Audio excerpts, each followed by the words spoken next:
பொதுவாக ஒரு மருத்துவ பரிசோதனையை எடுத்துக்கொள்வோம். ஒரு எக்ஸ்ரே யந்திரம் உடைந்த எலும்பை மிக தெளிவாக காட்டும் இல்லையா? தத்துவங்களும் அப்படித்தான் துல்லியமான பதிலைச் சொல்லும் என்றுதான் நாம் நினைக்கிறோம். உண்மைதான். இது சரி, இது தவறு என்று மிக எளிதாக பிரித்து விடலாம் என்று பலரும் எண்ணுகிறார்கள். ஆனால் மனித மனதின் ஆழமான உணர்வுகளுக்குள் நீங்கள் நுழையும்போது அந்த எக்ஸ்ரே யந்திரம் திடீரென்று உடைந்து விடுகிறது. அதிலும் குறிப்பாக பகவத்கீதையின் 17வது அத்தியாயத்திற்குள் நுழையும்போது இது இன்னும் தெளிவாக புரிகிறது. கண்டிப்பாக. மனித மனதை அப்படி சுலபமாக அளந்துவிட முடியாது. அது ஒரு தெளிவற்ற ஆனால் ஆழமான உளவியல் நிலப்பரப்பு. இதைத்தான் இன்று நாம் இந்த ஆழ்ந்த பகுப்பாய்வில் தேடப் போகிறோம். வேத பேரறிஞர்களான சுவாமி தயானந்த சரஸ்வதி மற்றும் சுவாமி பரமார்த்தானந்தா ஆகியோரின் விரிவான சொற்பொழிவுகளை அடிப்படையாக கொண்டு கீதையின் 17வது அத்தியாயத்தை அலசப் போகிறோம். உங்களை இந்த தேடலுக்கு அன்புடன் வரவேற்கிறோம். ஆமா, கீதை என்பது ஏதோ கற்பனையான தத்துவம் இல்லை. நீங்கள் அன்றாடம் உண்ணும் உணவு, செய்யும் செயல்கள் உங்கள் மனதை எப்படி செதுக்குகிறது என்பதை இது மிக தெளிவாக காட்டுகிறது. சரி, முதலில் 16வது அத்தியாயத்தின் முடிவிலிருந்து தொடங்குவோம். சாஸ்திரங்களை பின்பற்றுபவர்கள் நல்வழியிலும் மீறுபவர்கள் வீழ்ச்சியிலும் செல்வார்கள் என்று கிருஷ்ணர் சொன்னார். அதிலிருந்துதானே இந்த அத்தியாயம் பிறக்கிறது. அதை கேட்டதும் அர்ஜுனனுக்கு ஒரு மிக இயல்பான சந்தேகம் வருகிறது. ஒரு சாமானிய மனிதனுக்கு சாஸ்திரம் தெரியாது, ஆனால் முழு ஈடுபாட்டோடு இறைவனை வழிபடுகிறான். அவனது நிலை என்ன? ஓ, அவனுடைய நம்பிக்கையை எப்படி அளவிடுவது என்ற கேள்வி எழுகிறது. அதாவது, நம்பிக்கை என்பது கண்ணுக்கு தெரியாத ஒரு கண்ணாடி போன்றது இல்லையா? அது எப்படி அளப்பது? மிகச் சரியான ஓமை. கண்ணுக்கு தெரியாத அந்த நம்பிக்கை, அதாவது ஸ்ரத்தையை அளவிட எந்த பரிசோதனை கூடமும் இல்லை. அதனால் மனிதனின் புறச் செயல்களைக் கொண்டே அவனது ஆக நம்பிக்கையை அளவிட வேண்டும்.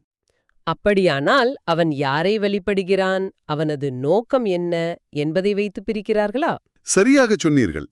வழிபாட்டின் நோக்கம் மற்றும் முறையை பொறுத்து ஸ்ரத்தையை 3 வகையாக பிரிக்கப்படுகிறது: சாத்வீகம், ராஜசம் மற்றும் தாமசம்.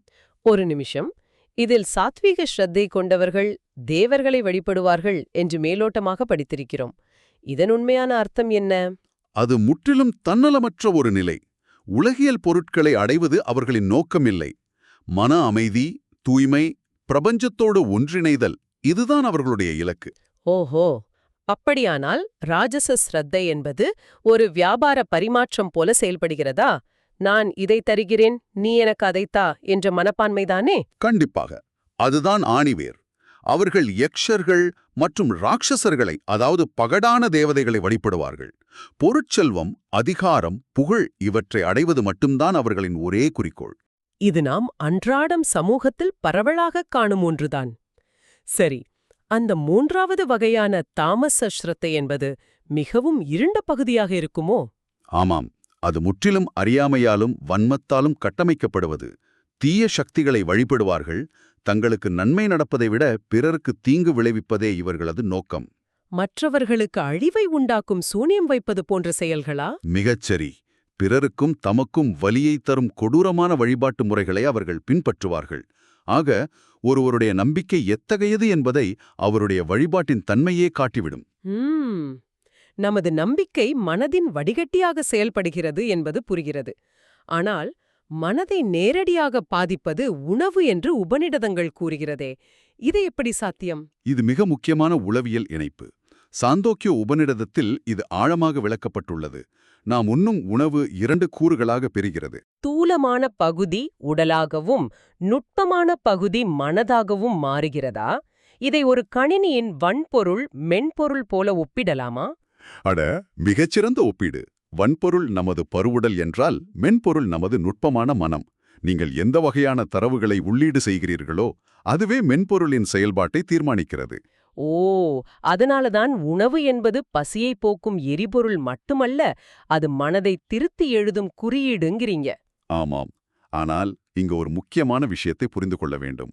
வெறுமனே அசைவத்தை தவிர்த்துவிட்டு சைவ உணவு உண்பவர்கள் அனைவரும் தூய்மையானவர்கள் என்று முடிவு கட்டிவிட முடியாது. உண்மைதான். உலக வரலாற்றில் கொடிய செயல்களை செய்தவர்கள் கூட உணவு பழக்கத்தில் மிக கட்டுப்பாடாக இருந்திருக்கிறார்களே. அதற்காகத்தான் ஒரு வலுவான உதாரணத்தை நாம் கவனிக்க வேண்டும். நாதுராம் கோட்சே தீவிரமான சைவ உணவை உட்கொள்பவராக இருந்தார். ஆனால் அவரது செயல் எப்படிப்பட்டது என்பதை நாம் அறிவோம். அதாவது உணவு மனதை தயார்படுத்தும் ஒரு கருவியே தவிர அதுவே முழுமையான நற்பண்பு ஆகிவிடாதில்லையா? மிகச்சரி. நல்ல உணவு தூய்மையான சிந்தனைக்கான களத்தை அமைக்கிறது. ஆனால் அந்த சிந்தனையை செதுக்குவது மனிதனின் கைகளில்தான் உள்ளது. சரி, ஒரு உணவு எப்படி மனதை அமைதியற்றதாக மாற்றுகிறது? கீதை முக்குணங்களின் அடிப்படையில் உணவை எப்படி பிரிக்கிறது? சாத்விக உணவு ஆயுள், ஆரோக்கியம் மற்றும் மன அமைதியை தரும். மிதமான இயற்கையான உணவுகள் இதில் அடங்கும். ஆனால் ராஜச உணவு என்பது அதிக காரம், புளிப்பு, உவர்ப்பு கொண்ட சூடான உணவுகள். ஓஹோ, இவை உடலின் வெப்பத்தை அதிகரித்து நரம்புகளை அதீதமாக தூண்டிவிடுவதால் ராஜசம் எனப்படுகிறதா? கண்டிப்பாக. இதனால் மனம் எப்போதும் ஒருவித பதற்றத்திலும் தவிப்பிலும் இருக்கும். இதுவே மனிதனுக்கு துன்பத்தை தருகிறது. தாமச உணவு என்பது சமைத்து நீண்ட நேரமான சுவையற்ற பழைய உணவுகள். ஓ, அந்த உணவுகளில் உயிராற்றல் குறைந்து விடுவதால் உடலுக்கு மந்தத்தன்மையும் மனதிற்கு சோம்பேறித்தனமும் வருகிறதா? ஆமாம், இந்த உணவுகள் நமது செயல்களையும் தீர்மானிக்கின்றன. செயல்களை, அதாவது அன்றாட கடமைகளை கீதை யாகம் என்று அழைக்கிறது. எந்த பலனையும் எதிர்பார்க்காமல் கடமைக்காக செய்யும் செயல்கள் சாத்விக யாகம், புகழுக்காகவும் சுயநலத்தோடும் செய்வது ராஜச யாகம், முறையற்ற வகையிலும் நம்பிக்கையின்றியும் செய்வது தாமச யாகம். சரிதானே? மிக துல்லியமாக சொன்னீர்கள். உணவும் செயலும் புற வாழ்க்கையை சீரமைக்கின்றன. ஆனால் நமது அக வாழ்க்கையை பண்படுத்த கீதை தவம் மற்றும் தானம் ஆகிய வழிகளை காட்டுகிறது. தவம் என்றதுமே அடர்ந்த காட்டில் கண்களை மூடி ஒற்றை காலில் நிற்பதுதான் பலருக்கும் நினைவுக்கு வரும். அன்றாட வாழ்வில் வாழும் உங்களுக்கு இது எப்படி சாத்தியம்? அந்த மரபார்ந்த பிம்பத்தை நாம் உடைக்க வேண்டும். தவம் என்பது முப்பரிமாணங்களை கொண்ட ஒரு தொடர்ச்சியான சுய கட்டுப்பாடு. உடல், வாக்கு, மனம் என 3ஆக பிரிக்கலாம். உடல் சார்ந்த தவம் என்பது தூய்மை, அகிம்சை, பெரியோர்களை மதித்தல். ஆனால் இந்த வாக்கு சார்ந்த தவம் என்பதுதான் நடைமுறையில் சவாலாக தோன்றுகிறது. உண்மையான சொற்களை பேசுவது முக்கியம். ஆனால் அதே நேரம் பிறரை புண்படுத்தாத இனிய சொற்களை பேசுவதுதான் வாக்கு சார்ந்த தவம். உண்மையை பேசுகிறேன் என்று காயப்படுத்துவது தவமாகாது. அதாவது கோபத்தின் உச்சியிலும் சுடுச்சொற்களை கட்டுப்படுத்துவதுதான் மிகப்பெரிய தவம் என்கிறீர்கள். இதைவிட சவாலானது மனம் சார்ந்த தவம் இல்லையா? ஆமாம், மன அமைதி, தேவையற்ற சிந்தனைகளை கட்டுப்படுத்துவது, தூய எண்ணங்களை வளர்ப்பது, இதெல்லாம் மனம் சார்ந்த தவம். இன்று நமது மனம் பின்னடியில் 50 செயலிகள் இயங்கும் திறன்மேசி போல இருக்கிறது. தேவையில்லாத செயலிகளை நிறுத்தி ஆற்றலை சேமிப்பது போலத்தான் இந்த மனம் சார்ந்த தவமும்.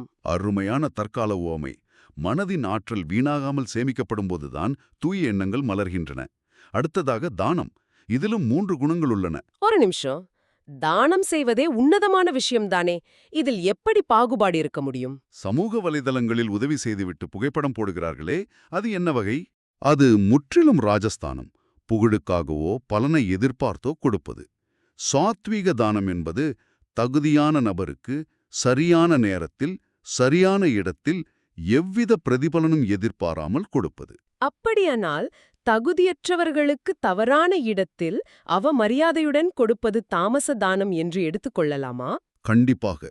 அகங்காரத்தோடு வீசி எறியப்படும் தானம் கொடுப்பவருக்கும் சரி பெறுபவருக்கும் சரி எந்த நற்பலனையும் தராது. மாறாக கர்மவினையையே சேர்க்கும். சரி, நாம் எவ்வளவுதான் சாத்வீகமாக வாழ முயற்சித்தாலும் பிழைகள் நேரிடலாம். இந்த குறைகளை சரி செய்ய என்ன வழி? நாம் ஒரு செயலை முடிக்கும்போது ஓம் தத் சத் என்று சொல்கிறோமே, இது வெறும் சம்பிரதாயமா? இல்லவே இல்லை. இது வெறும் சம்பிரதாய வார்த்தை அல்ல. பிரபஞ்சத்தின் தொடக்கத்தில் பிரம்மா உலகை படைக்க பயன்படுத்திய சக்தி வாய்ந்த மந்திரம் இது. இது பிழைகளை திருத்தும் ஒரு கருவி. உண்மையாகவா?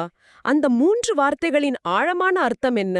அது எப்படி பிழைகளை சரி செய்கிறது? ஓம் என்பது உலகை காப்பவன் என்பதை குறிக்கிறது. தத் என்பது மனித புலன்களுக்கும் அறிவுக்கும் அப்பாற்பட்ட எல்லையற்ற பரம்பொருள். சத் என்பது என்றென்றும் நிலைத்திருக்கும் உண்மை. நாம் ஒரு நற்செயலை செய்யும்போது அதில் நிகழும் அறியாமை பிழைகளை நீக்கி முழுமையான சாத்வீக செயலாக மாற்றுவது இந்த மந்திரம்தானா? ஆமாம், இது நமது அகங்காரத்தை குறைக்கிறது. நான் செய்தேன் என்ற எண்ணப்பை நீக்குகிறது. அதே நேரம் நம்பிக்கையின்றி, அதாவது ஸ்ரத்தையின்றி செய்யப்படும் எந்த செயலும் அசத் எனப்படும். அசத் என்றால் அது எவ்வித நற்பலனையும் தராது என்ற அர்த்தமா? கண்டிப்பாக. அது எவ்வளவு பெரிய செயலாக இருந்தாலும் சரி, இம்மையிலும் மறுமையிலும் அதனால் எந்த பயனும் இல்லை. இந்த ஆழ்ந்த பகுப்பாய்வு உண்மையிலேயே நமது பார்வையை விசாலமாக்குகிறது. கீதையின் 17வது அத்தியாயம் என்பது ஏதோ தத்துவ பேழை அல்ல. அன்றாட உணவு, வார்த்தை, தானம், நம்பிக்கை இவற்றை எப்படி சீரமைப்பது என்று கற்றுத்தரும் வாழ்வியல் கையேடு. மிகச்சரி. சாத்விகமான வாழ்க்கை முறையே உங்களை உயர்ந்த ஆன்மீக அறிவை பெறுவதற்கு தகுதியானவர்களாக மாற்றுகிறது. இந்த ஆழமான பகுப்பாய்வின் நிறைவாக உங்களிடம் ஒரு கேள்வியை முன்வைக்கிறோம். உங்களின் ஒவ்வொரு செயலும், உதிர்க்கும் வார்த்தையும், உண்ணும் உணவும் உங்கள் மனதில் அழிக்க முடியாத தடத்தை விட்டு செல்கின்றன. ஆமாம், நீங்கள் அறியாமலேயே உங்கள் மன அமைதிக்கும் உச்சகட்ட சுதந்திரத்திற்கும் ஒரு கண்ணுக்குத் தெரியாத தடையை விதித்துக் கொண்டிருக்கிறீர்களா என்று சிந்திக்க வேண்டும். நாம் தொடக்கத்தில் பார்த்த அந்த உடைந்த எக்ஸ்ரே இயந்திரம் போல உங்களது அகத்தேடல்கள் தெளிவற்று கிடக்கின்றனவா? ஒவ்வொரு சிறிய செயலுக்கு பின்னாலும் உள்ள ஸ்ரத்தை எது என்பதை ஆராயுங்கள். இந்த ஆழமான கேள்வியோடு இன்றைய தேடலை நிறைவு செய்வோம். சிந்தியுங்கள்.